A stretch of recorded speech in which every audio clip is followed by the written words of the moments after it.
Si je vous dis job de vos rêves, vous pensez à quoi? Alors, aujourd'hui, je ne vous donnerai pas la recette magique pour le retrouver. Ça, c'est le petit spoiler.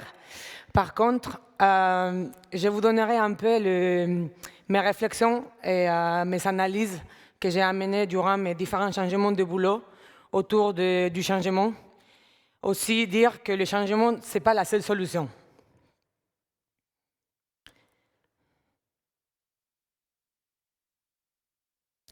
Il était une fois une jeune fille qui, un jour, tombe sur son premier amour. Oh, que c'est beau. Est-ce que vous vous souvenez du vôtre? Alors, c'est une période très, très importante pour ces jeunes filles, où en gros, tout ce qu'elles connaissent est très théorique, ce qu'elle a vu dans des films, dans des séries. Voilà, une phase où elle fait beaucoup d'apprentissage, des premières fois, des erreurs. Bref, la première fois, quoi. Mais, comme des fois ça arrive dans la vie, cet amour, un jour, c'est fini. Lorsque, un autre beau jour, elle tombe sur une deuxième personne avec laquelle elle entame une nouvelle relation. Et cette fois-ci, du coup, c'est très différent à la première parce que, voilà, elle cherche, elle est plus âgée, elle cherche à faire et avoir différentes choses. Elle est plus mature, du coup, elle apprend des valeurs comme le partage, le respect, la patience. Et voilà, elle s'investit vraiment beaucoup dans cette relation. Mais par monotonie ou par ennui ou par désamour, un jour, cette deuxième relation touche sa fin également. C'est triste, c'est des choses qui arrivent dans la vie, mais c'est comme ça. Lorsque, un nouveau jour, elle va encore rencontrer une nouvelle personne, et du coup, avec cette nouvelle personne, elle va encore redécouvrir cette passion et cet espoir qu'elle avait perdu. Cette fois-ci, elle va s'y prendre encore différemment. Évidemment, toutes les relations sont différentes. Mais elle a une nouvelle approche puisqu'elle se connaît mieux, elle a déjà du vécu, elle sait ce qu'elle veut, elle sait ce qu'elle veut éviter. Elle a vraiment plus de recul. Mais pourquoi je vous raconte tout ça? Je ne suis pas venue ici pour parler des boulots. C'est quoi cette histoire? Ça rime à quoi? En fait, je pense que les expériences professionnelles et les relations amoureuses ou personnelles se rassemblent vraiment beaucoup. Et l'histoire que je vous ai racontée, je l'associe beaucoup à mon histoire personnelle, du coup, histoire professionnelle, dans laquelle j'ai démarré ma carrière dans une SSDC pour ensuite travailler chez un client final. Après, j'ai rejoint une start-up, puis une PME, et ainsi de suite. Et je trouvais que cette petite blague était assez marrante, où en gros, on dit que LinkedIn et au recrutement, c'est ce que Tinder est aux relations amoureuses. Dans les deux cas, on met en relation des gens qui ne se rencontreraient pas si ce n'était pas via ce type de site. Ce n'est pas le même contexte, mais j'ai trouvé ça quand même assez rassemblant. Est-ce que je suis la seule personne dans la salle à avoir travaillé dans plusieurs entreprises, au moins plus d'une entreprise? Vous pouvez lever la main? OK, donc c'est au moins 80% de la salle. D'accord, très bien. Bon, du coup, ça me fait penser que je ne me suis pas présentée, même si j'ai eu une petite introduction. Je m'appelle Anne. J'ai une formation d'ingénieur informatique. Ça fait une douzaine d'années que je travaille dans le monde du développement web. Je viens du Pays Basque, mais plutôt sud. J'ai plein de passions, comme vous pouvez le voir. Et aujourd'hui, je travaille dans une entreprise qui s'appelle Datadog. Pour ceux qui ne connaissent pas Datadog, c'est une entreprise, on commercialise un outil pour faire du monitoring, pour de l'observabilité, qui vous permet en fait d'avoir toute la connaissance de tous vos systèmes, de l'infra jusqu'à l'applicatif. En ayant cette connaissance, vous avez la main pour résoudre tout ce qui peut arriver à vos systèmes et avoir une connaissance partagée au sein de toutes vos équipes. Et si jamais vous avez besoin de plus d'infos, je vous invite à voir le site. Aujourd'hui, on est là pour travailler du boulot. Donc, pour préparer ce talk, j'ai réalisé une analyse. Je me suis un peu renseigné sur des différentes données qui existent sur le travail dans le monde de l'IT. Parce que ce qui est sûr, c'est qu'en fait, dans notre monde, il y a un grand turnover. Et pour cela, je suis tombée d'abord sur cette enquête effectuée par Stack Overflow. Je sais que c'est un peu vieux, ça date de 2019, il faut que je mette à jour mes sources. Mais en gros, dans cette enquête, ils ont demandé aux gens depuis combien de temps ils ont effectué leur dernier changement de boulot.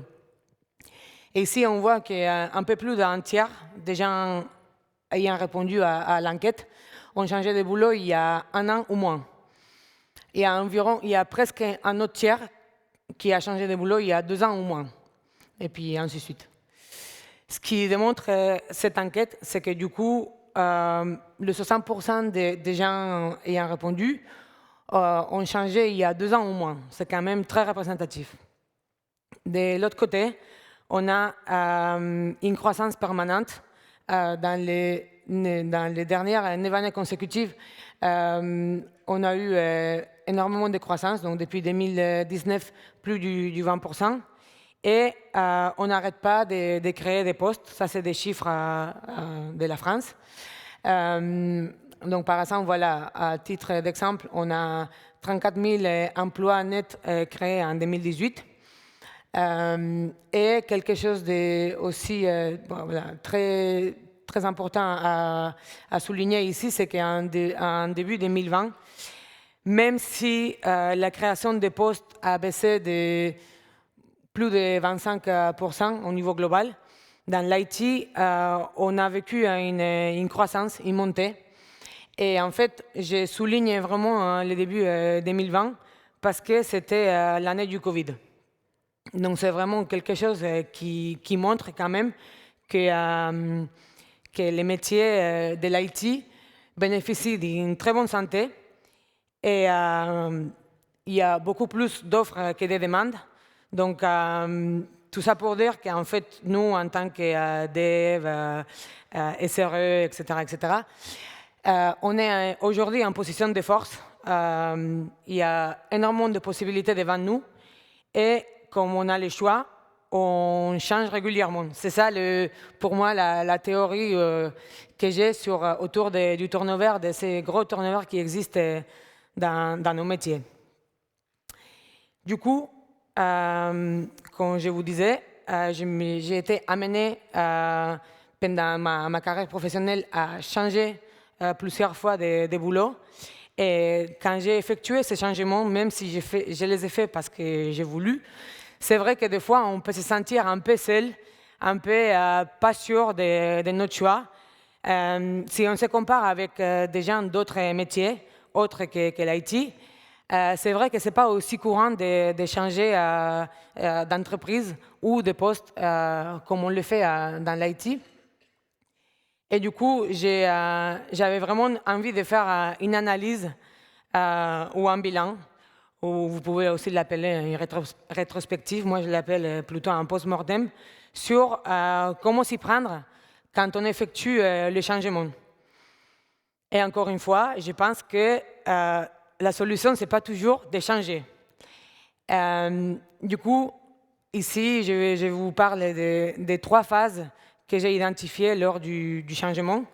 C'est, dans le premier lieu, c'est quand on commence à se poser la question de est-ce que ma situation pro me correspond toujours. Du coup, dans cette phase, c'est c'est assez difficile d'identifier que si on ne se sent pas bien, la seule raison, c'est le boulot. Du coup, j'ai créé une espèce d'arbre de décision qui pourra nous aider en tout cas à trouver la réponse à cette question. Et je vous invite à jouer avec moi à ce jeu. Donc, l'arbre de décision commence par la question: est-ce que je suis motivé le matin pour aller travailler? Vous avez, vous, des raisons pour aller travailler le matin? C'est quoi vous avez en tête des raisons ou des arguments qui vous font avoir envie d'aller travailler? Moi, j'en ai un. Ça peut être ça. Peut-être vous, il peut y avoir d'autres raisons. Mais du coup, en gros, tout ça pour dire que j'ai listé plusieurs raisons pour lesquelles vous vous sentez motivé à aller travailler. On pourrait se poser des questions comme: est-ce que j'évolue dans mon travail? Est-ce que mon salaire me convient toujours? La stack, les projets, les sujets m'intéressent toujours? Les relations avec mes collègues, avec la hiérarchie, avec mes supérieurs sont toujours bonnes?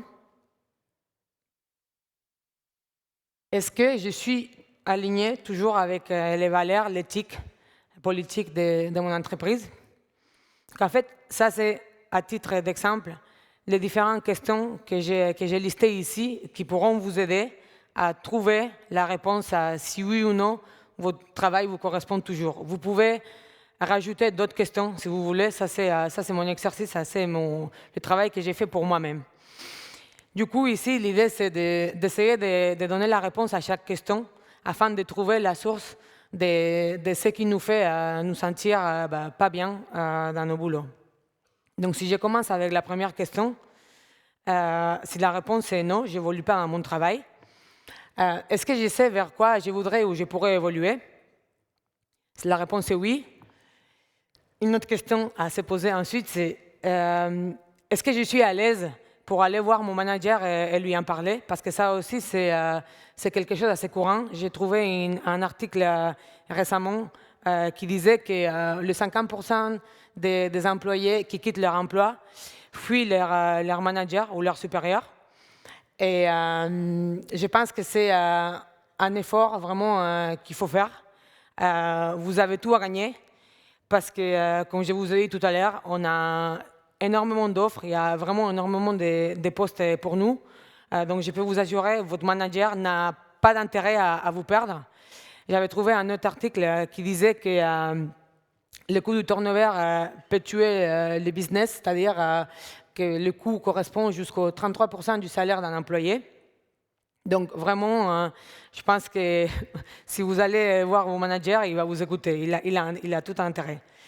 Donc, en ayant parlé avec votre manager, si les choses ont changé, bravo, ça veut dire que vous êtes fait de l'un pour l'autre, c'est le grand amour. Par contre, si c'est non, peut-être il est temps de changer. En revenant à la question précédente, si vous ne savez pas vers quoi évoluer, peut-être je vous conseillerais de penser plutôt à la reconversion, etc. Mais ça, c'est votre choix. Donc du coup, en fait, ici, l'idée, c'est de donner la réponse à chaque question. Donc voilà, on peut continuer à faire l'exercice. Pour la partie éthique, ça va être un peu plus difficile de changer l'éthique de l'entreprise. Du coup, dans ce cas-là, je vous dirais peut-être de peut-être couper avec votre entreprise. Tout ça pour vous dire que c'est important d'identifier la source et de l'analyser pour essayer de trouver une solution. Et dans mon cas personnel, je dirais que c'est très important pour moi de me sentir heureuse et de m'y projeter dans la boîte. Si je passe cette première étape, et du coup je suis sûre que c'est le boulot qui me rend malheureuse, je vais passer au point 2, où en gros il faut que je me pose la question de est-ce que je suis mentalement préparée pour changer? Plusieurs choses à faire ici, c'est vous pouvez toujours comparer votre situation actuelle et la nouvelle situation. pas vous laisser influencer par les changements qui sont autour de vous. Souvent, il y a des vagues de départ dans des entreprises. C'est important que vous fassiez le changement par vous-même, par vos convictions et pas parce que les autres le font. Et pour cela, c'est très important de bien se connaître soi-même. Et petit plus ici, il faut garder en tête que changer demande beaucoup d'efforts. Sortir de sa zone de confort, ce n'est pas facile. Il y a beaucoup de remises en question. Du coup, soyez vraiment sûr que vous êtes prêt mentalement à faire les changements. Si vous êtes vraiment sûr que vous êtes prêt, du coup, la troisième phase à passer, c'est comment effectuer les changements. Et pour cela, plusieurs conseils. Il faut avoir les idées claires sur les conditions, les missions et les postes. Justement, pour tout ce que je vous ai dit, il y a énormément d'offres, donc c'est très facile de se dévier. Essayez de ne pas chercher les mêmes types de postes que celui qui vous rendait malheureux ou frustré, parce que sinon vous allez reproduire à peu près les mêmes problèmes dans très peu de temps. Et ça peut être aussi important de se renseigner sur l'entreprise pour être sûr que finalement que ça vous correspond comme boulot. Donc dans la partie de se renseigner, vous pouvez aller voir des témoignages, l'image sur le net, les réseaux, etc. Et je vous assure que si vous suivez un peu ce process de post-mortem, vous allez avoir le coup de cœur, c'est sûr, il n'y a pas de doute.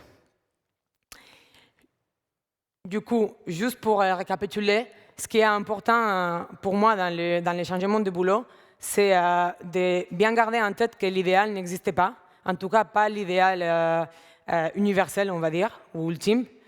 Ce qui existe, c'est l'idéal qui vous convient dans un moment de vos vies. Il faut accepter que les personnes changent, que nous changeons, que je change. Bon, je ne vais pas faire ici un cours de conjugaison en français, mais bon, vous avez compris un peu le concept. Et voilà. Et il faut apprendre à vivre avec le changement, parce que ça fait partie de nos vies. C'est un peu comme le Covid, c'est autour de nous.